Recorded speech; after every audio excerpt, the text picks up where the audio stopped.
Hi, everybody. Welcome back to the Coach's Corner. So we're taking on a subject today that I know is making you guys all crazy because we spend most of our time in this market saying, you've got to get more clients. You've got to get more clients. It's a client-centric market.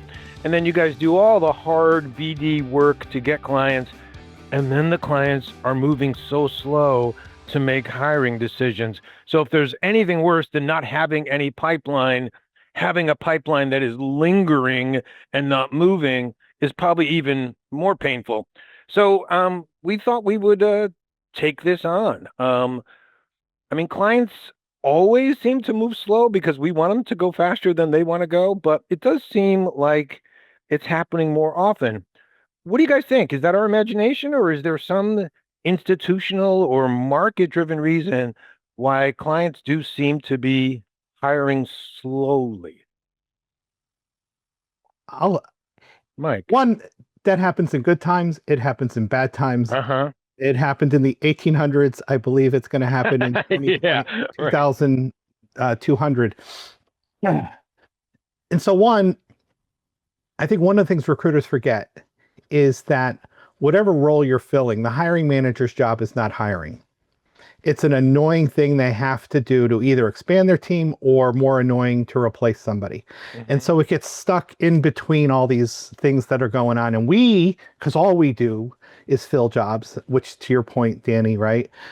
So for us, it's like, why aren't you more excited? Why aren't you moving quicker? Because this is all I do for a living.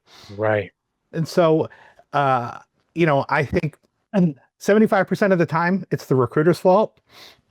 Because there was no boundaries, there was no expectations, there was no benefit, there was no value given to the client to move quicker. And 25% of the time, you just have sometimes people that no matter what we do, they're not going to change their ways. And I think part of being a really, really good recruiter is nobody gets this 100%. It's being able to diagnose that when you take the search. I think that's so on point, Mike, because every conference I go to, I just came back from the Pinnacle Society, and people that are struggling are saying, "Oh, I feel like I've lost my fastball, or I'm living at imposter syndrome," and maybe they are, right?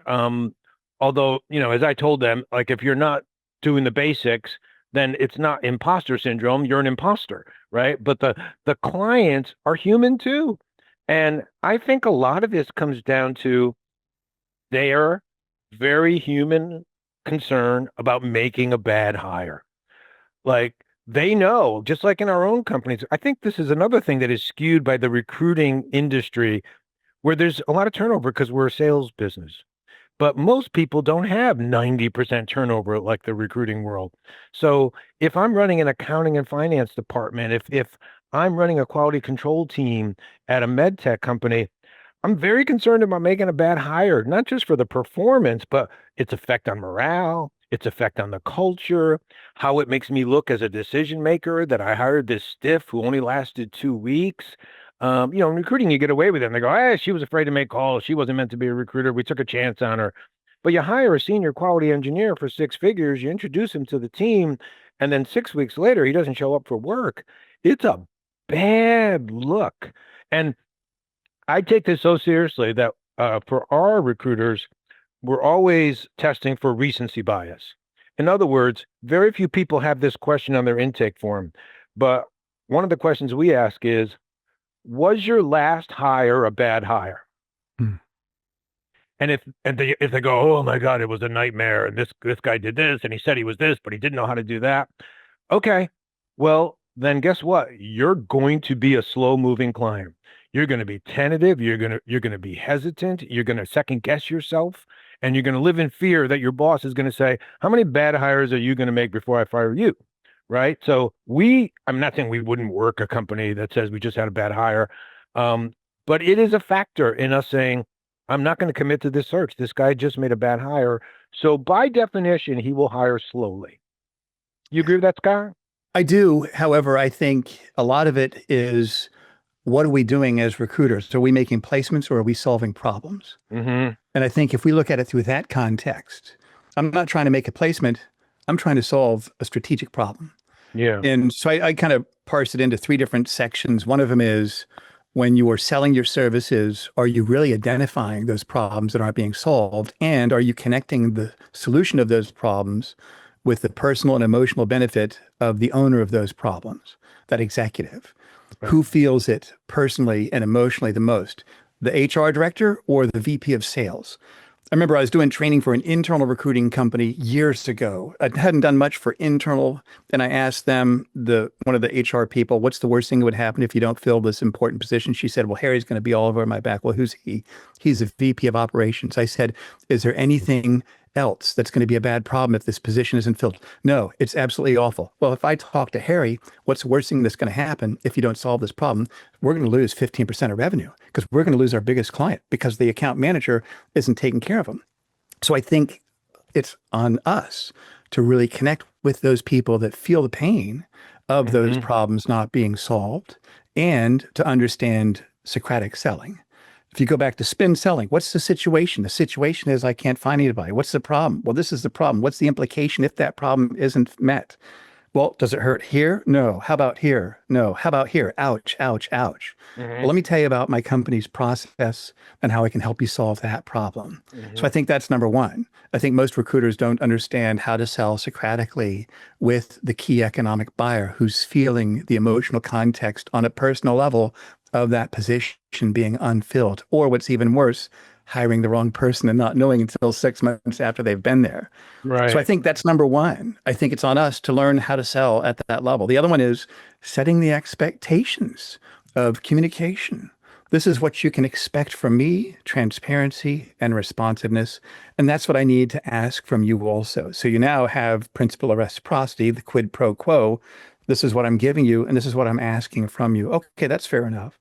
And you tell them, the only time you're going to hear from me is if I have someone that wants to talk to you, or I have someone that needs information to decide if they want to talk to you. And either way, I need to know you can get back to me that day or first thing next business day. Does that make sense to you, Jerry? Sure. Are you okay working that way? Sure. So now with the principle of verbal agreements, you've locked them in. It's never guaranteed. You increase the odds. And I think third, really negotiating that working arrangement. If you have other people you're looking at, please tell me that. If I present someone that's not a right fit, tell me why they're not. And I can take it to the left or to the right.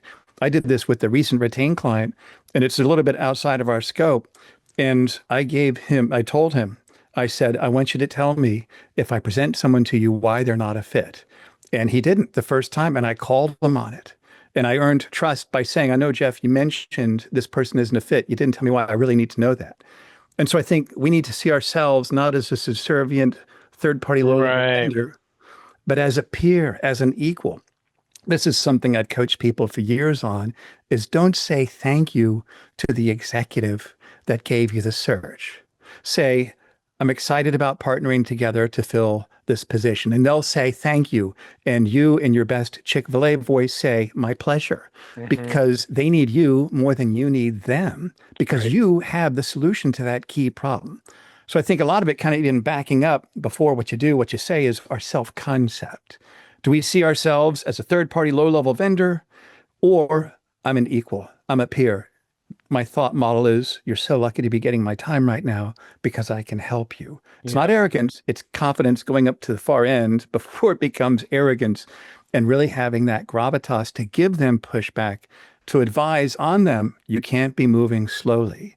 And this is why it's going to hurt you.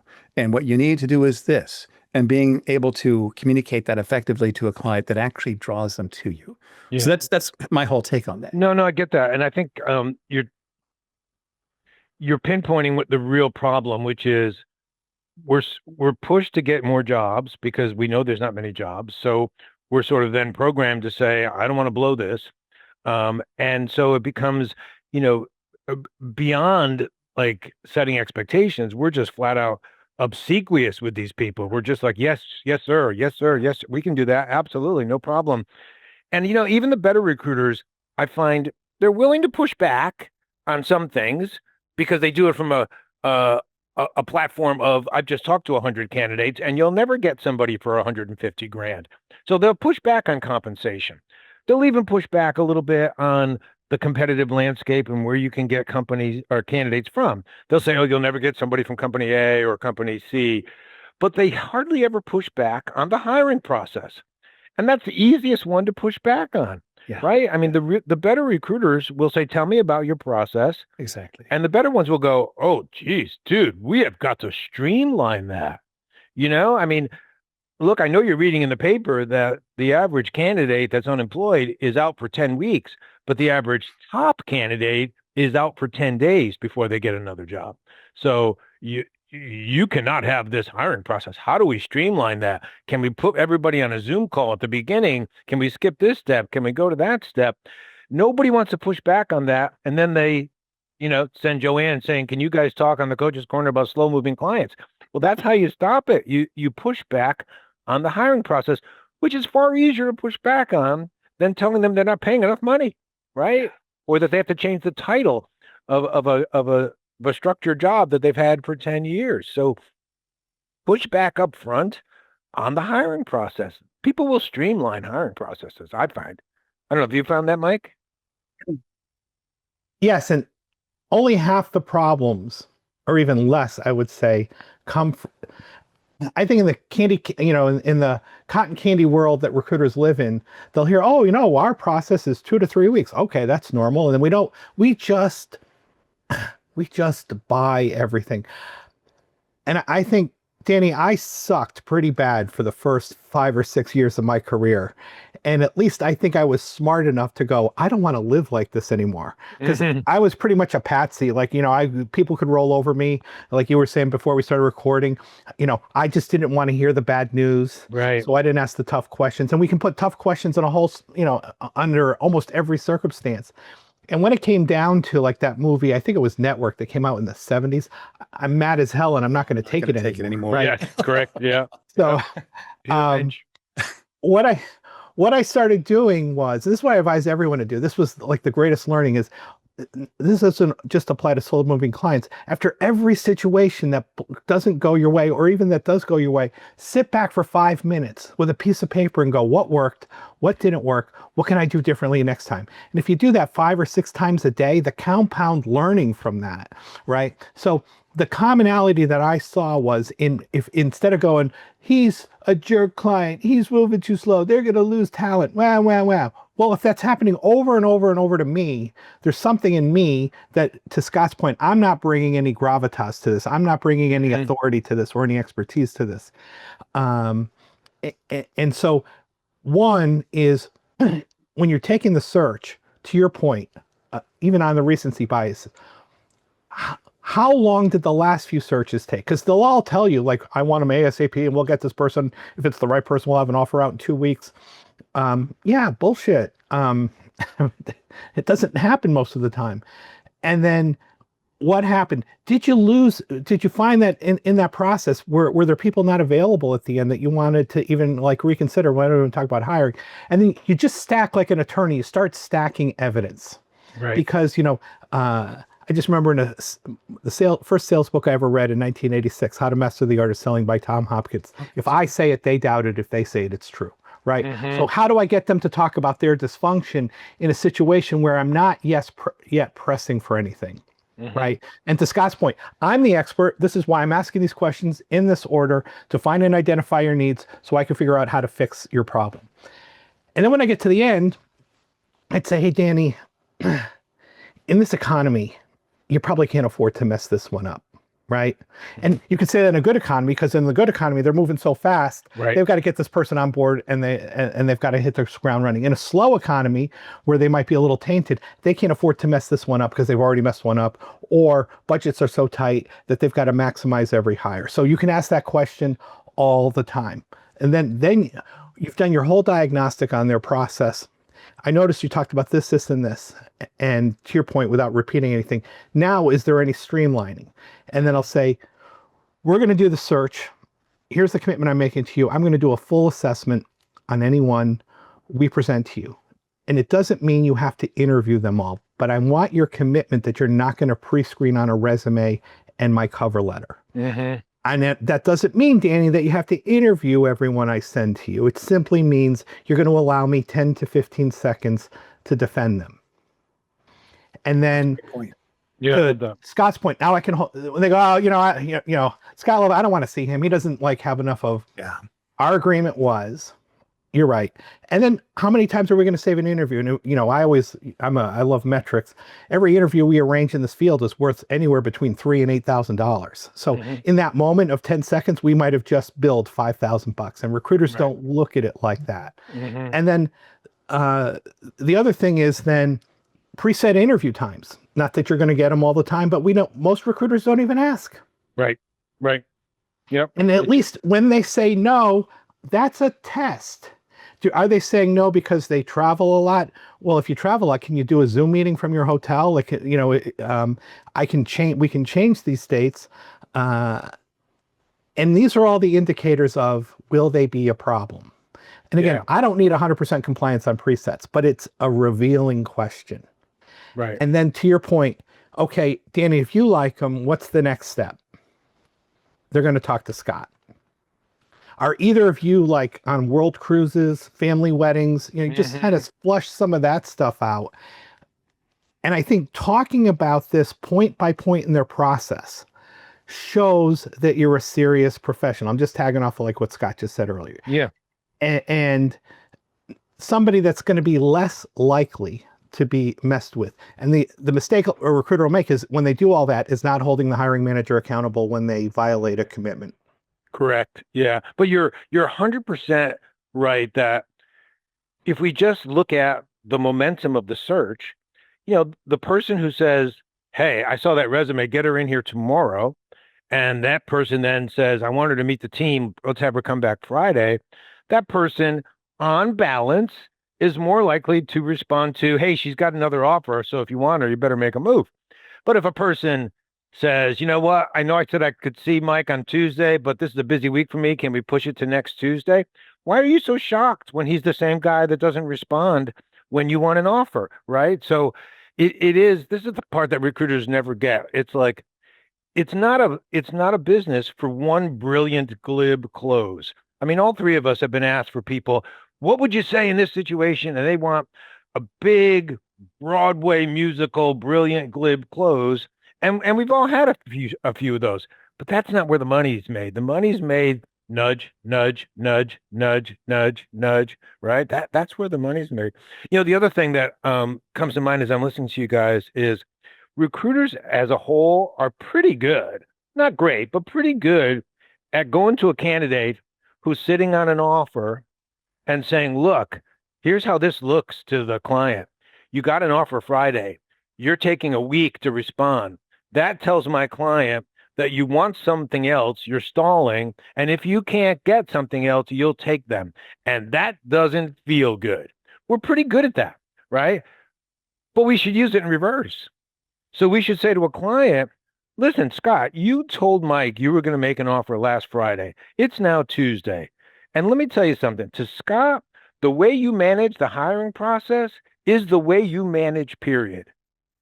And he's going to wake up and say, why do I want to work for this guy? He's going to tell me he's going to give me a project and then give me 2 months before he gives me the project, or he's going to promise me a raise and then forget that he promised me the raise.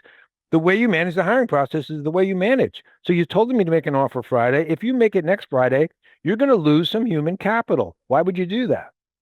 We just have to do the inverse, which we're so good at on the candidate side, but we're afraid to do on the client side because that's the guy or woman that's signing the check. Right. Yeah. And they're the client.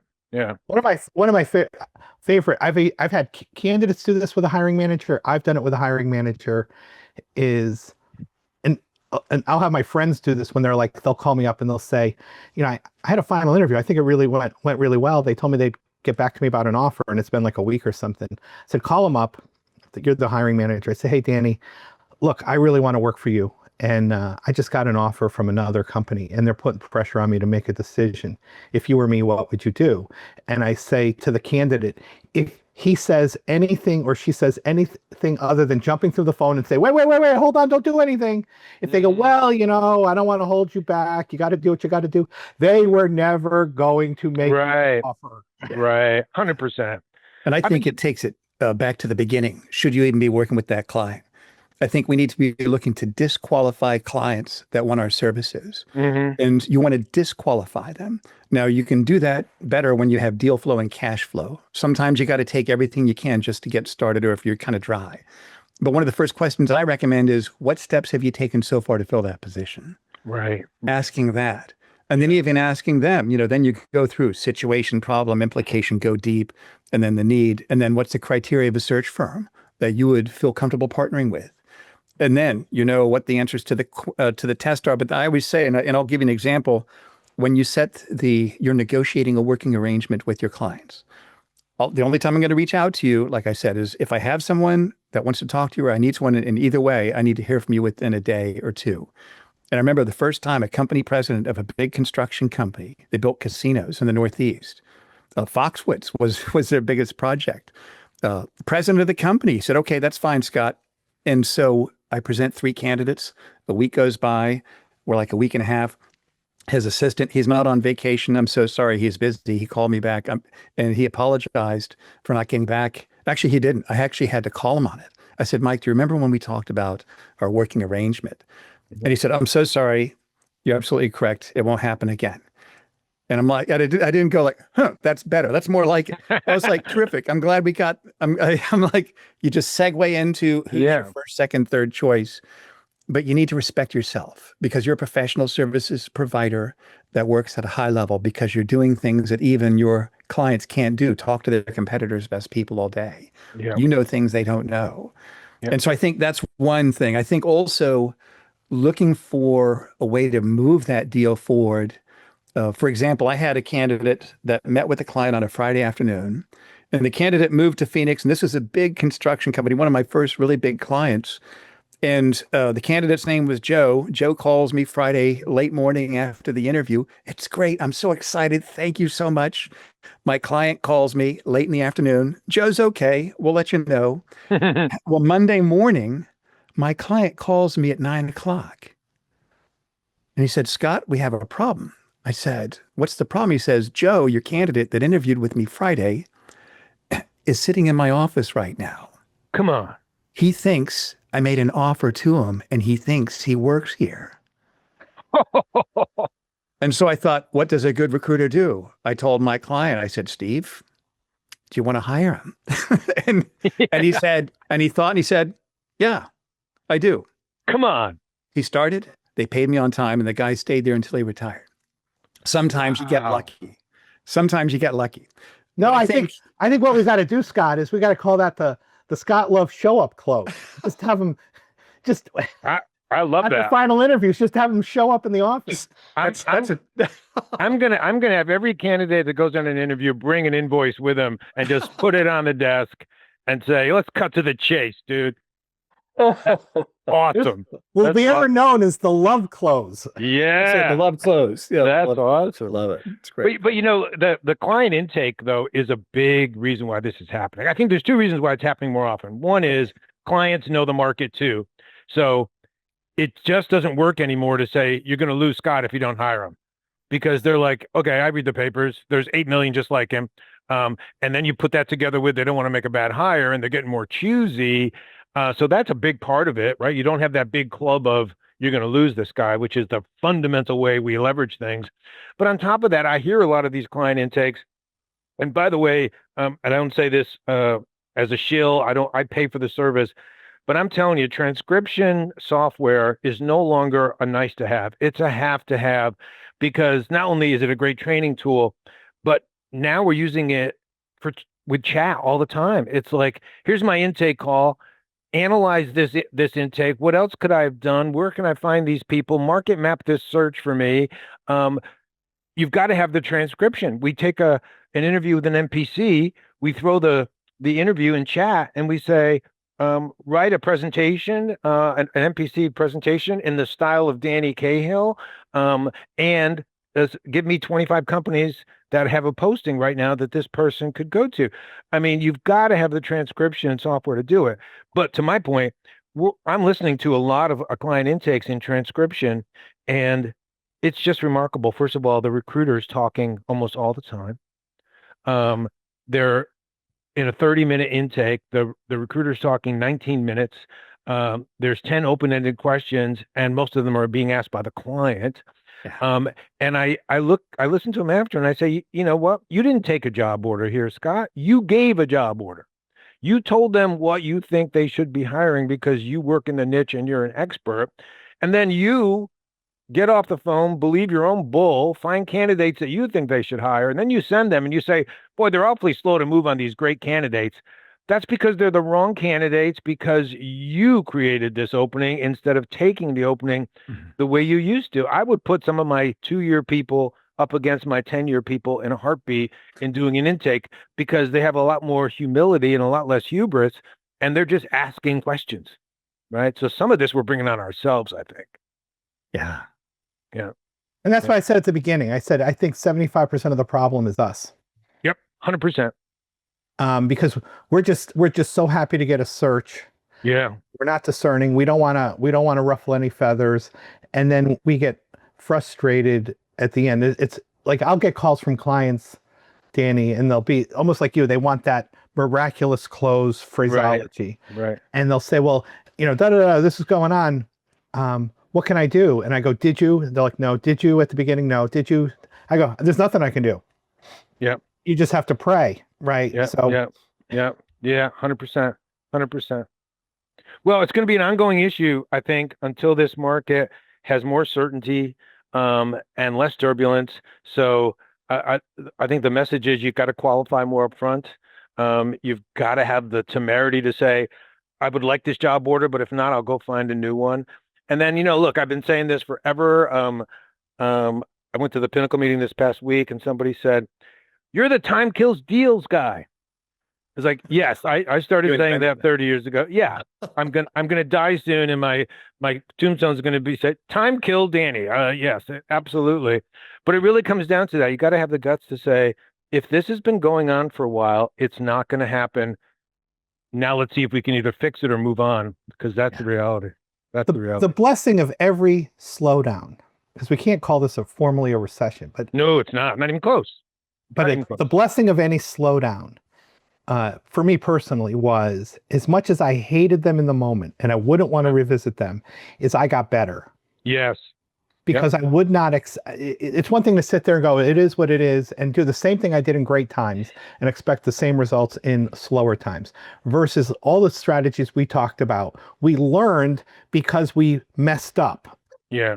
Yeah. And processes broke down, and at least the three of us, and I know a lot more people, are reflective in going, well, that didn't work. Instead of going, that didn't work 10 times, clients are idiots, going, maybe I'm the idiot, and I need to adapt to the situation.